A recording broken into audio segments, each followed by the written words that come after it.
نعبد و نصلی علی رسول الکریم ما بعد اعوذ باللہ من الشیطان الرجیم بسم اللہ الرحمن الرحیم وقضى ربك الا تعبدوا الا اياه بالوالدين احسانا اما يبلغن عندك الكبر احدهما او كلاهما فلا تقل لهما اف ولا تنهرهما وقل لهما قولا كريما واخفض لهما جناح الذل من الرحمة وقل رب ارحمهما كما ربياني صغيرا ربكم أعلم بما في نفوسكم إن تكونوا صالحين فإنه كان للأوابين غفورا وآت ذا القربى حقه والمسكين وابن السبيل ولا تبذر تبذیرا ان المبذرین كانوا اخوان الشیاطین وکان الشیطان لربہ کفورا وإما تعرضن عنهم ابتغاء رحمة من ربك ترجوها فقل لهم قولا میسورا۔ ابھی آپ نے سورہ بنی اسرائیل کی آیت 23 سے 28 کی تلاوت سماعت فرمائی۔ ان آیتوں کا ترجمہ اور تفسیر اس طرح ہے: وَقَضَىٰ رَبُّكَ أَلَّا تَعْبُدُوا إِلَّا إِيَّاهُ بِالْوَالِدَيْنِ إِحْسَانًا إِمَّا يَبْلُغَنَّ عِندَكَ الْكِبَرَ أَحَدُهُمَا أَوْ كِلَاهُمَا فَلَا تَقُل لَّهُمَا أُفٍّ وَلَا تَنْهَرْهُمَا وَقُل لَّهُمَا قَوْلًا كَرِيمًا۔ آیت 23۔ وَاخْفِضْ لَهُمَا جَنَاحَ الذُّلِّ مِنَ الرَّحْمَةِ وَقُل رَّبِّ ارْحَمْهُمَا كَمَا رَبَّيَانِي صَغِيرًا۔ آیت 24۔ ترجمہ: تمہارے رب کا حکم ہے کہ اس کے سوا کسی کی عبادت نہ کرو اور ماں باپ سے حسن سلوک کرو۔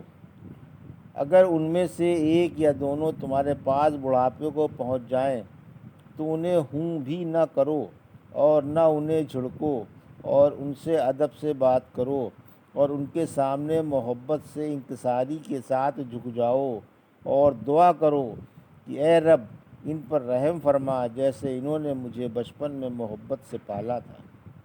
یہ تھا ترجمہ سورہ بنی اسرائیل کی آیت 23 اور 24 کا تفسیر۔ آیت 23 توحید کا اور ماں باپ کے ساتھ حسن سلوک کا بیان۔ قضا یعنی اللہ نے حکم کیا ہے کہ اس کی عبادت کے ساتھ والدین کے ساتھ حسن سلوک کرو۔ سورہ لقمان کی آیت 14 میں فرمایا میرا اور ماں باپ کا شکر ادا کرو۔ پھر فرمایا انہیں ہوں بھی نہ کرنا، سخت سست بات کا تو کہنا ہی کیا ہے، اور ان کے حق میں تجھ سے کوئی برا کام سرزد نہ ہونے پائے۔ خبردار ان پر ہاتھ نہ اٹھانا، چونکہ اولاد کو بری بات اور برے کام سے روکا گیا ہے، اس لیے لامحالہ اچھی بات اور اچھے کام کا حکم نکلا۔ چنانچہ فرمایا ان سے نرمی سے، عزت و احترام کے ساتھ میٹھی میٹھی باتیں کرو۔ آیت 24 ماں باپ کی فرما برداری کا بیان، یعنی ماں باپ سے انکساری کے ساتھ پیش آؤ اور ان کے ساتھ تمہارے ہر فعل سے تواضع کا اظہار ہو۔ ان کے بڑھاپے میں اور مرتے وقت ان کے لیے دعائے خیر مانگو کہ اے اللہ ان پر رحم فرما کیونکہ انہوں نے مجھے بڑی محبت سے پالا تھا۔ ابن عباس اور فرماتے ہیں اس آیت کے بعد ما کان للنبی، سورۃ توبہ کی 113 آیت، نبیوں کو اور مسلمانوں کو لائق نہیں کہ وہ مشرکوں کے لیے دعائے مغفرت مانگیں، اگرچہ وہ عزیز ہی کیوں نہ ہوں، جب ان پر یہ بات ظاہر ہو جائے کہ یہ جہنمی ہیں۔ اتری۔ معلوم ہوا کہ کافر ماں باپوں کے لیے دعا کرنی منع ہے۔ والدین کی فرما برداری کے بارے میں بہت حدیثیں ہیں۔ ایک حدیث میں ہے کہ آپ نے ممبر کی سیڑھیوں پر چڑھتے ہوئے آمین آمین آمین کہی۔ پوچھا گیا کس بات پر آمین کہی؟ فرمایا مجھ سے جبرائیل نے آ کر کہا وہ شخص ذلیل ہو جس کے سامنے آپ کا نام آئے اور وہ آپ پر درود نہ بھیجے، آپ آمین کہیں۔ چنانچہ میں نے آمین کہی۔ پھر فرمایا وہ شخص ذلیل ہو جس کی زندگی میں رمضان آئے اور چلا جائے مگر وہ اپنے گناہ نہ بخشوائے، آپ آمین کہیں۔ میں نے آمین کہی۔ پھر فرمایا وہ بھی ذلیل ہو جو اپنے ماں باپ کو یا کسی ایک کو پائے مگر ان کی خدمت کر کے جنت حاصل نہ کرے۔ آپ آمین کہیں۔ آخر میں نے آمین کہی۔ جس نے کسی مسلمان یتیم بچے کو پالا اور اسے کھلایا پلایا حتیٰ کہ وہ اپنے پیروں پر کھڑا ہو گیا تو یقیناً اس پر جنت واجب ہو چکی، اور جس نے کسی مسلمان غلام کو آزاد کیا اس کے ہر عضو کے بدلے اس کا ہر عضو جہنم سے آزاد ہو جائے گا، اور جس نے اپنے ماں باپ کو یا کسی ایک کو پایا اور پھر بھی جہنم میں گیا اللہ اسے اپنی رحمت سے دور فرمائے۔ ایک روایت میں تینوں باتیں ایک ساتھ بھی آئی ہیں۔ ربکم عالم بما فی نفوسکم ان تکونوا صالحین فانہ کان للأوابین غفورا۔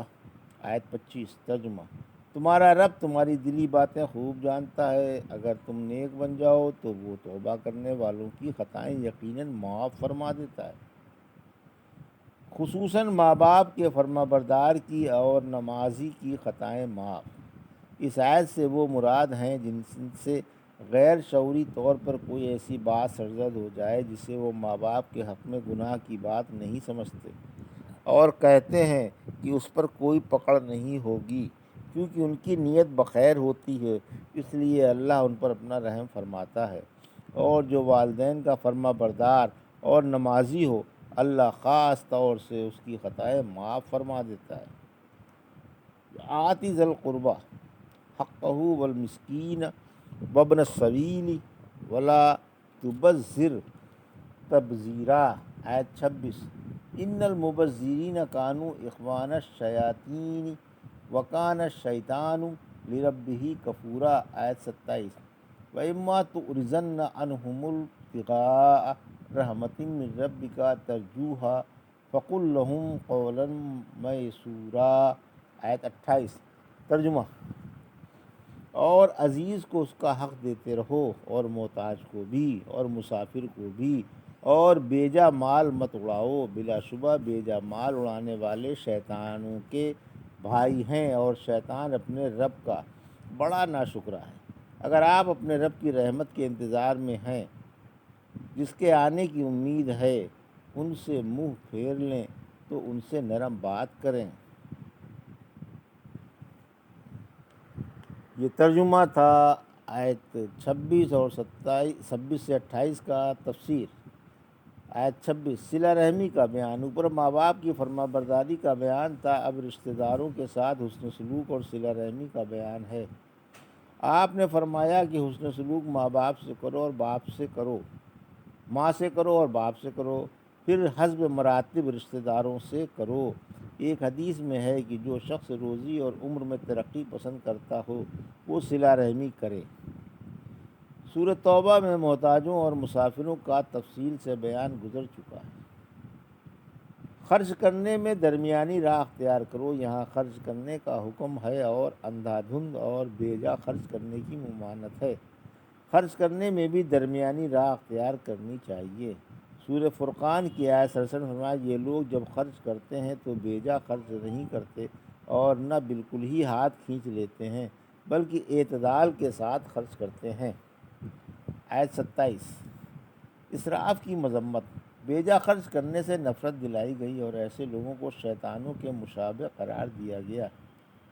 اسراف کی تعریف۔ ناحق خرچ کرنا اسراف ہے۔ اگر انسان اپنا سارا مال حق کے ساتھ خرچ کر ڈالے تو مسرف نہیں، اور اگر ناحق پاؤ بھر غلہ بھی خرچ کرے تو مسرف ہے۔ بہرحال ناحق نافرمانیوں پر اور تقریب کے لیے خرچ کرنا اسراف ہے۔ ایک دفعہ ایک تمیمی نے رسول اللہ صلی اللہ علیہ وسلم سے آ کر پوچھا کہ میرے پاس کثرت سے مال ہے اور میرا کنبہ بھی بڑا ہے، آپ مجھے مال خرچ کرنے کا طریقہ بتائیں۔ فرمایا اگر مال پر زکوٰۃ ہو تو پہلے اسے نکال دو، کیونکہ زکوٰۃ مال کو پاک کر دیتی ہے اور دل میں بھی طہارت پیدا کرتی ہے۔ پھر رشتہ داروں سے صلہ رحمی کرو اور مانگنے والوں، پڑوسیوں اور محتاجوں کا حق پہچانو۔ بولا مجھے تو چند الفاظ میں ساری باتیں بتا دیجیے۔ آخر آپ نے اسے یہ آیت پڑھ کر سنا دی۔ بولا مجھے یہ آیت کافی ہے، اگر میں آپ کے قاصد زکوٰۃ کو قاصد کو زکوٰۃ دے دوں تو کیا میں اللہ کے اور اس کے رسول صلی اللہ علیہ وسلم کے نزدیک بری ذمہ سمجھا جاؤں گا؟